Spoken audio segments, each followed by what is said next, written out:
अस्सलाम वालेकुम स्टूडेंट्स, कैसे हैं आप। उम्मीद करता हूँ आप सब खैर व आफ़ियत से होंगे। तो कॉस्ट अकाउंटिंग का नेक्स्ट चैप्टर आज हमने स्टार्ट करना है और चैप्टर नंबर है हमारे पास 5। चैप्टर नंबर 5 का नाम है फाइनेंशियल स्टेटमेंट्स। लेकिन फाइनेंशियल स्टेटमेंट्स इस चैप्टर की वजह शोहरत नहीं है। इस चैप्टर की जो मशहूरी है या जो फेमस है वो बेसिकली है कॉस्ट ऑफ गुड्स सोल्ड के नाम से, CGS के नाम से। पेपर में भी जो इस चैप्टर से सवाल आता है वो कॉस्ट ऑफ गुड्स सोल्ड्स का आता है, CGS कैलकुलेट करने का आता है। तो फाइनेंशियल स्टेटमेंट्स इस चैप्टर का नाम है और इस चैप्टर में जो दो फाइनेंशियल स्टेटमेंट्स हमने पढ़नी है उनको हम पहले डिस्कस कर लेते हैं। पहली हमने डिस्कस करनी है इनकम स्टेटमेंट और नंबर 2 है cost of goods sold statement, जिसको हम CGS भी कहते हैं। अब इनकम स्टेटमेंट एक ऐसी स्टेटमेंट है जिससे हम, अगर आम अल्फाज में आपको बताया जाए तो इनकम कैलकुलेट करते हैं, आमदनी कितनी हुई है। और अगर हम अकाउंटिंग की ज़ुबान में बात करेंगे तो इनकम स्टेटमेंट से हम लोग नेट प्रॉफिट कैलकुलेट करते हैं। इनकम स्टेटमेंट से हम लोग नेट प्रॉफिट कैलकुलेट करते हैं। और छोटी सी इनकम स्टेटमेंट होती है, कोई इसमें लंबा चौड़ा काम नहीं है। सबसे पहले हम सेल्स लिखते हैं, उसमें से CGS को लेस करते हैं तो हमारे पास ग्रॉस प्रॉफिट निकल आता है और लेस बाकी एक्सपेंसेस लेस करेंगे तो हमारे पास नेट प्रॉफिट कैलकुलेट हो जाएगा। ये आपको मैंने बेसिक समरी बताई है। आगे इस चैप्टर में इनकम स्टेटमेंट कैलकुलेट करने के 5 से 6 मेथड्स हैं, लेकिन अभी आपको सिर्फ, चूँकि मैं मेथड्स पर बात नहीं कर रहा, मैं आपको सिर्फ बता रहा हूँ कि इनकम स्टेटमेंट क्यों बनाई जाती है। Income statement basically net profit बनाने के लिए इस्तेमाल की जाती है। नेट प्रॉफिट कैसे कैलकुलेट होता है, जितनी हमने चीज़ें बेची हैं उसमें से उनकी कॉस्ट को लेस कर देंगे तो हमारे पास क्या आ जाएगा, ग्रॉस प्रॉफिट। उसमें से बाकी एक्सपेंसेस माइनस कर देंगे तो हमारे पास क्या निकल आएगा, नेट प्रॉफिट। अब ये तो थी इनकम स्टेटमेंट। चैप्टर का जो मेन फोकस है वो है cost of goods sold statement.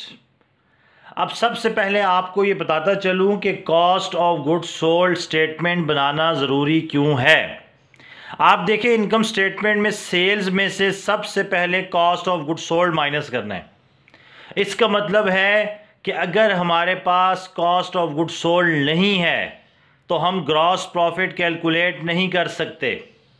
अगर हमारे पास cost of goods sold statement नहीं है तो हम नेट प्रॉफिट कैलकुलेट नहीं कर सकते। तो कॉस्ट ऑफ गुड्स सोल्ड की अहमियत का अंदाज़ा आप इस बात से लगा सकते हैं कि हमारी इनकम स्टेटमेंट ही इनकम्प्लीट होगी without cost of goods sold के। तो ये थी इसकी इम्पॉर्टेंस। अब हमने देखना है कि कॉस्ट ऑफ गुड्स सोल्ड है क्या। तो इसके वर्डिंग के ऊपर आप गौर करें। कॉस्ट कहते हैं कीमत को, लागत को। गुड्स सोल्ड, गुड्स कहते हैं अशिया को, सोल्ड कहते हैं बेचना।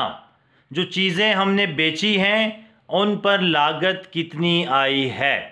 अब इसमें दो काम हो सकते हैं कि एक तो हमने ख़ुद बनाई हो, मैन्युफैक्चरिंग, जो कि हम इस चैप्टर में मेनली पढ़ेंगे, और दूसरा होता है कि हमने ख़रीद कर बेची हों, तो वो हमारा मेन कंसर्न इस चैप्टर में नहीं है।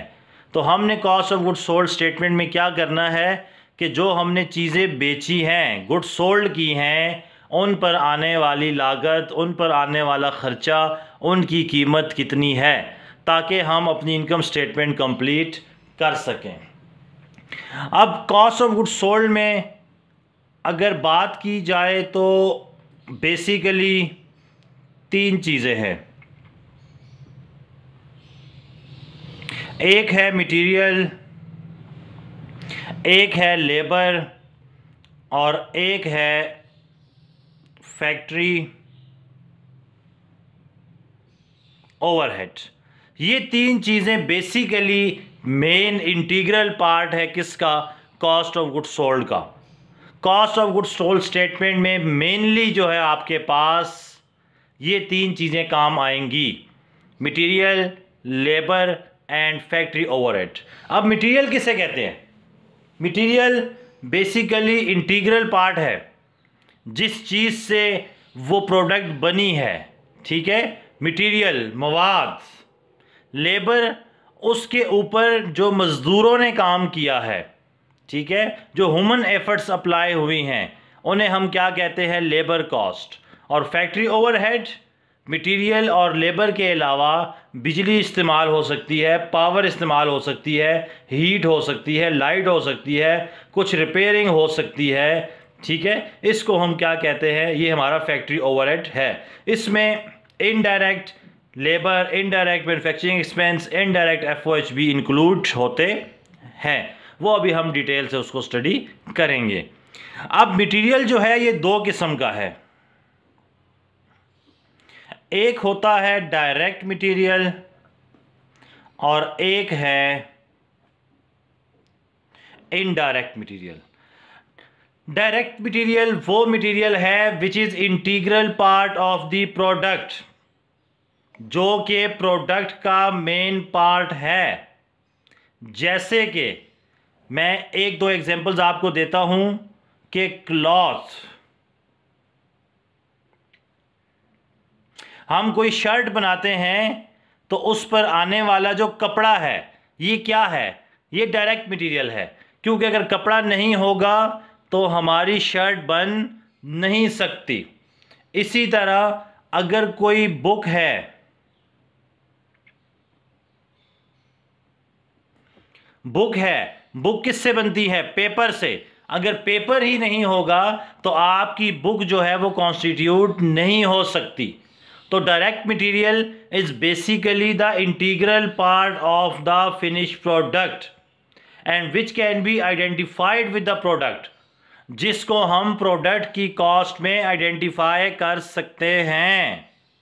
Direct material integral part of the product, जैसे कि कोई शर्ट बनाई है, उसका मेन जो हिस्सा है वो क्लॉथ है, कपड़ा है, कपड़ा नहीं होगा तो शर्ट बनाने के कोई चांसेस नहीं हैं।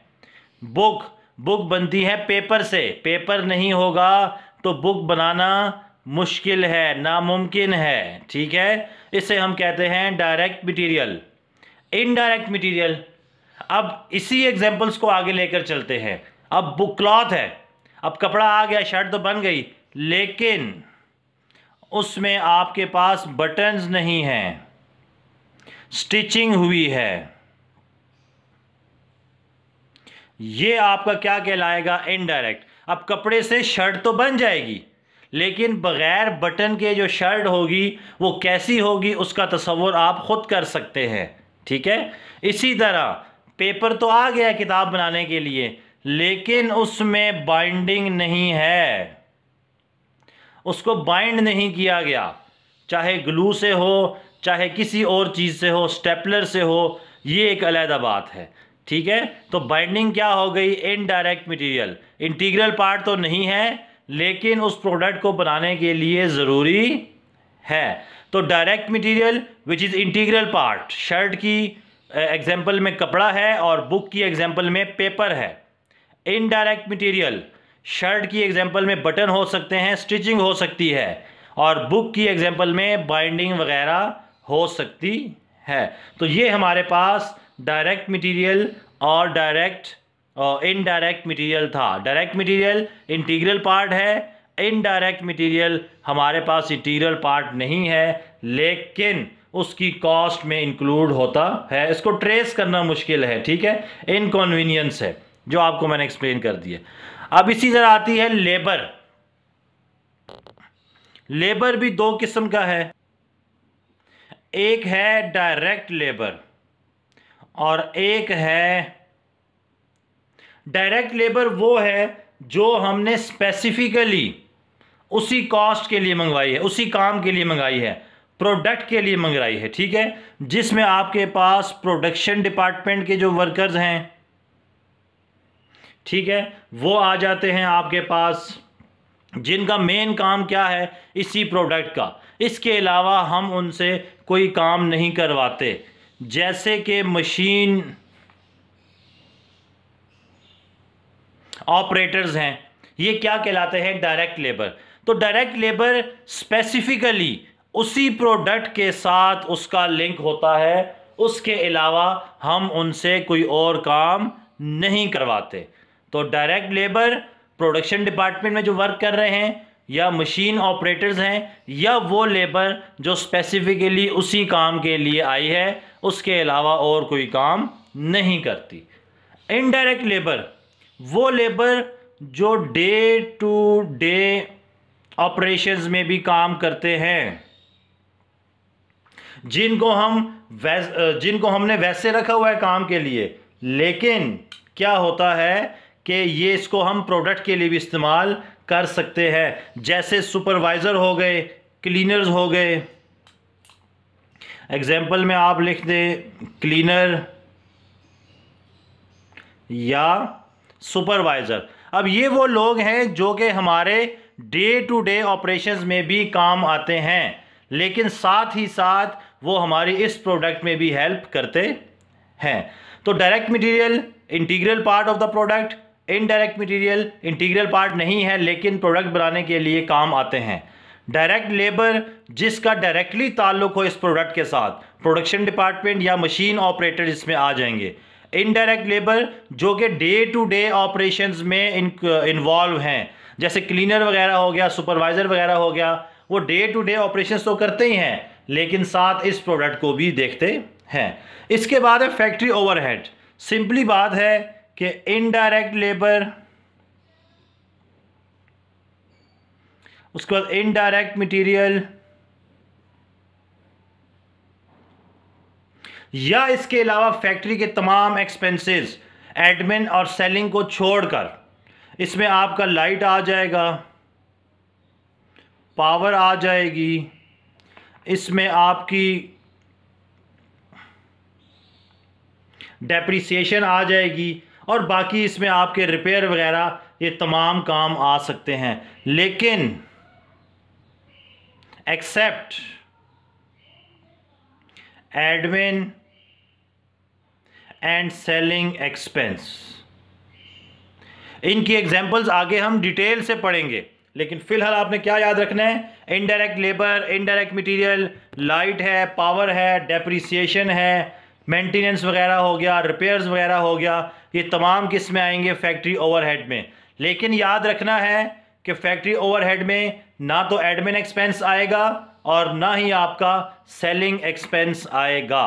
तो ये तीन मेन इंटीग्रल पार्ट्स थे कॉस्ट ऑफ गुड्स सोल्ड के, material, labour and FOH. Material में डायरेक्ट मटेरियल है, इनडायरेक्ट मटेरियल है, लेबर में डायरेक्ट लेबर, इनडायरेक्ट लेबर, और एफओएच में आपको एक्सप्लेन कर दिया है कि एडमिन और सेलिंग एक्सपेंस नहीं आएंगे, फैक्ट्री के तमाम मैन्युफैक्चरिंग एक्सपेंस आएंगे। कुछ एग्जांपल्स मैंने आपको बता दी हैं, लाइट है, पावर है, डेप्रिसिएशन है, इनडायरेक्ट लेबर है, इनडायरेक्ट मटेरियल है, लेकिन इसके साथ साथ रिपेयर आ सकता है, मेंटेनेंस आ सकता है। आहिस्ता आहिस्ता हम इन चीज़ों को स्टडी करेंगे। उसके अलावा एक टर्म इस्तेमाल होती है प्राइम कॉस्ट। जब भी वो आपको कहे कि prime cost, basically prime cost में दो कॉस्ट इंक्लूड्स हैं, direct material plus direct labour. ऐसी कॉस्ट जिसमें डायरेक्ट मटेरियल और डायरेक्ट लेबर इंक्लूड हों उसे कहते हैं प्राइम कॉस्ट। या प्राइम कॉस्ट बनती है डायरेक्ट मटेरियल की कॉस्ट और डायरेक्ट लेबर की कॉस्ट को जमा करने से। तो जब भी वो प्राइम कॉस्ट का जिक्र करेगा क्वेश्चन में, तो आपने माइंड में रखना है कि वो मटेरियल और लेबर कंबाइंड कॉस्ट की बात कर रहा है। इसी तरह एक टर्म इस्तेमाल होगी conversion cost. Conversion cost basically direct labour plus factory overhead cost की बात करेगा। कन्वर्जन कॉस्ट का जिक्र जब भी आएगा तो आपने समझ जाना है कि वो डायरेक्ट लेबर और एफओएच की कंबाइंड कॉस्ट की बात कर रहा है। लेबर और एफओएच दोनों को जमा करने से जो कॉस्ट आएगी उसे हम कहते हैं कन्वर्जन कॉस्ट। उसके बाद है total factory cost, total current manufacturing cost. ये दोनों एक ही चीज़ के नाम हैं, टोटल फैक्ट्री कॉस्ट या टोटल करंट मैन्युफैक्चरिंग कॉस्ट। इसमें direct material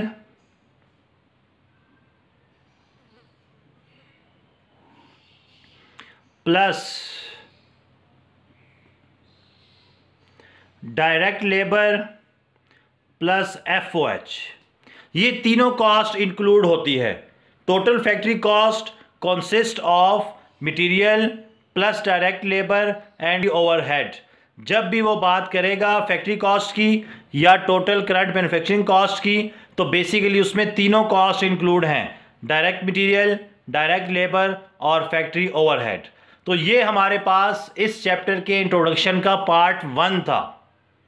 chapter 5 financial statements introduction है इसका पार्ट 1।